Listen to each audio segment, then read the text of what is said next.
Assalomu alaykum aziz do'stlar. Sizlar bilan nemis tili grammatikasini o'rganishda, o'qitishda davom etamiz va bugungi videomizning mavzusi modal verb, ya'ni modal fe'llar. Xo'p, birinchi modal fe'llarga tavsif berib olamiz. Modal fe'llar o'zi qanday fe'llar? Modal fe'llar bu yordamchi fe'llar bo'lib, ish bajaruvchini bajarilayotgan ishga munosabatini bildiradi. Qiynaldingizlar shungani, keling yaxshisi men buni bir misol yordamida tushuntiraman. Ish ko'hi. Ish bu men, ko'hi, ya'ni ovqat qilmoq, ko'hin bo'ladi, ish ko'hi, men ovqat qilyapman, ovqat tayyorlayapman. Bu yerda ish bajaruvchi bor, ish va bajarilayotgan ish bor, ko'hi. Endi modal fe'l qo'shib ko'raman. Birinchi modal fe'limiz bu können, ya'ni qila olmoq degan ma'noda beradi. Ish kan ko'hin. Ya'ni modal fe'l yordamchi fe'llar har doim ikkinchi o'rinda turadi va asosiy fe'l undan keyingi fe'l har doim oxiriga ketadi. Ya'ni umumiy qoida qilamiz shu yerda. Bir gapda ikkita fe'l bo'ladigan bo'lsa, birinchi fe'l gapning ikkinchi o'rnida, ikkinchi asosiy fe'l gapning oxirida bo'ladi. Xo'p, ish kan ko'hin. Ya'ni men ovqat qilishni bilaman. Bu yerda ish bajarayotgan inson, ish bajarilayotgan ish, ko'hin, ya'ni ovqat qilyapti, dan tashqari o'rtada munosabat bor. Ya'ni men ovqat qilishni bilaman degan ma'noda. Xo'p, endi keling, har bitta modal fe'lni ko'rib chiqamiz. Modal fe'llar ko'p emas, lekin shu ko'p bo'lmagan atiga 7 ta modal fe'limiz bor. Siz buni zo'r o'rganib olsangiz, nemis tilida gapirishga, yozishga juda ham katta yordam bo'ladi. Xo'p, birinchi modal fe'limiz bu können. Hozirgina biz misol tuzdik bu bilan. Können qila, ya'ni Fähigkeit deganmiz. Fähigkeit bu munosabat, qila olmoq, qo'lidan kelmoq, jismoniy narsalarga nisbatan.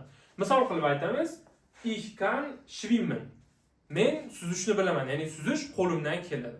Tuslanishiga e'tibor beramiz. Ich kann. Ich kann. Du kannst. Duga s qo'shardik. Du kannst. Sie es kann. Sie es kann. Xo'p, bu yerda e'tiborli bo'lgan bo'lsangiz, birinchi va uchinchi shaxslarda fe'limiz bir xil tuslanyapti va qo'shimcha olmayapti. Modal fe'llar xuddi shunday. Birinchi, uchinchi shaxsda qo'shimcha olmaydi va bir xil tuslanadi. Ich kann, kann, sie kann, es kann. Xo'p, wir können, ya'ni biz qila olamiz. Ihr könnt, sizlar qila olasizlar. Sie können, ya'ni siz qila olasiz yoki ular qilisha oladi. Xo'p, ikkinchi modal fe'limiz bu dürfen. Dürfen modal fe'li erlaubnis deganimiz ruxsatni bildiradi. Ya'ni biror narsaga ruxsat bermoq. Misolimizda du darfst hier parken. Sen ruxsat berilding, ya'ni bu yerda parkovka qilgan. Ya'ni bu yerda parkovka qilsang bo'ladi. Xo'p, buni tuslanishi qanaqa? Ozgina o'zgarib ketadi asosi. Dürfenida ich darf. Ich darf. Darfst duga nisbatan RZSga darf. Ko'plikda dürfen, ziziga ham dürfen, irga sizlarga dürft bo'ladi. Keyingi modal fe'limiz müssen. Müssen. Notwendigkeit, ya'ni kerakli paytda ishlatamiz. Ya'ni kerak, biror narsani qilish kerak. Buni iloji bo'lsa sollen, müssen, sollen ikkita modal fe'lni birga o'rganib olsanglar, ikkalasini farqini bilib o'rganib olsanglar, juda ham oson bo'ladi. Ikkalasi ham bir narsani qilish kerak degani, lekin müssen bu o'zingiz uchun qilish kerak. Ya'ni hech kim aytmadi, siz qilishingiz kerak shu narsani. Masalan, siz nima qilishingiz kerak? Maktabga borishingiz kerak yoki institutga borish kerak. Ich muss zur Schule gehen yoki ich muss zur Schule gehen. Men maktabga borishim kerak. Zollenda, ya'ni kimdir tarafidan qilingan bo'ladi. Asosan maslahat berilgan bo'ladi bizga. Yo bir qarindoshimiz yoki bir do'stimiz yoki shifokor tarafidan. Masalan, Sie soll im Bett bleiben. Sie soll im Bett bleiben. Ya'ni u qiz yoki u ayol nima? Yotog'ida qolish kerak, ya'ni yotish kerak, balki kasaldir. Ya'ni kasal bo'lgan bo'lsa, shifokor aytadiki, siz turmay yoting. Shunda biz aytamiz, Sie soll im Bett bleiben. U qiz nima qilish kerak? Spalningda qolish kerak.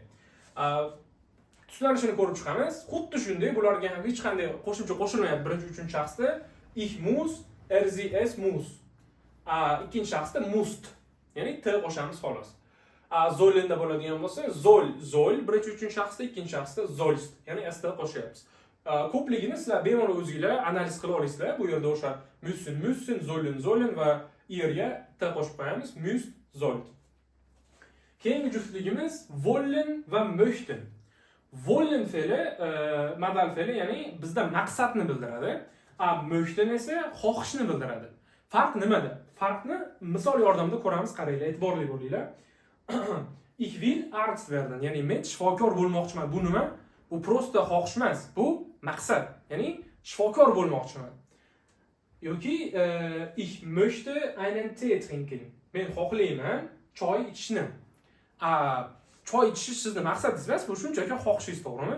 Ya'ni doktor bo'lishga, ya'ni vrach bo'lishga nisbatan oddiygina choy ichishingiz, bu sizni xohishingiz. Ularni tuslashi qanaqa bo'ladi? Wollen, will, ich will, ya'ni birinchi shaxsda, uchinchi shaxsda ham xuddi shunday will. Ikkinchi shaxsga esa qo'shamiz, willst, ko'plikda wollen, wollen va irga wollt, ya'ni sizlarga volt bo'ladi. Möchten qanaqa bo'ladi desak, möchte, möchte, hech qanaqa qo'shimcha qo'shmaymiz degandingiz. Bu yerda turibdi-ku, ya'ni möchte deyapmiz-ku desanglar, möchten fe'lidan agar ni ham oladigan bo'lsanglar, möcht juda ham xunuk eshitiladi. Balki shuning uchun ham nemislar bunga shunday qoldirgan, ya'ni möchte sifatida qoldirgan bo'lishi mumkin. Ikkinchi shaxsda esta qo'shamiz, du möchtest va ko'plikda wir möchten, sie möchten, ikkinchi shaxs ko'plikda esa irga nisbatan möchtet bo'ladi. Va oxirgi modal fe'limiz mögen. Mögen bu biror narsani yaxshi ko'rmoq degan. Masalan, ich mag pizza essen. Men pizza yeyishni yaxshi ko'raman. Buni tuslanish qanaqa bo'ladi? Mögen mag bo'lib qoladi. Ich mag va uchinchi shaxsda ham es mag. Ikkinchi shaxsga esta qo'shib qo'yamiz. Max ko'plikda mögen va ikkinchi shaxs ko'plikda irga nisbatan mögt. Xo'p, ozgina umumiylashtiramiz. Birinchi asosiy qoidamiz, agar gapimizda ikkita fe'l bo'ladigan bo'lsa, birinchi fe'l ikkinchi o'rinda turadi va ikkinchi fe'l, ya'ni asosiy fe'l gapimizning oxirida turadi. Xo'p, menimcha hamma modal fe'llarni sizlarga tushuntira oldim degan umiddaman. O'zingiz ham bir qiziqib ko'ring. Bu modal fe'llar nemis tilini o'rganayotgan bo'lsangiz, juda ham katta rol o'ynaydi bu nemis tilini o'rganish vaqtingizda. Agar biror narsani tushunmagan bo'lsangiz, savollaringiz bo'lsa, taklifingiz bo'lsa, pastda kommentda yozib qoldirishingiz mumkin. Albatta sizga javob beramiz. Keyingi videolarimizda ko'rishguncha rahmat, salomat bo'ling. Sizlar bilan Deutsch Sport jamoasi bo'ldi.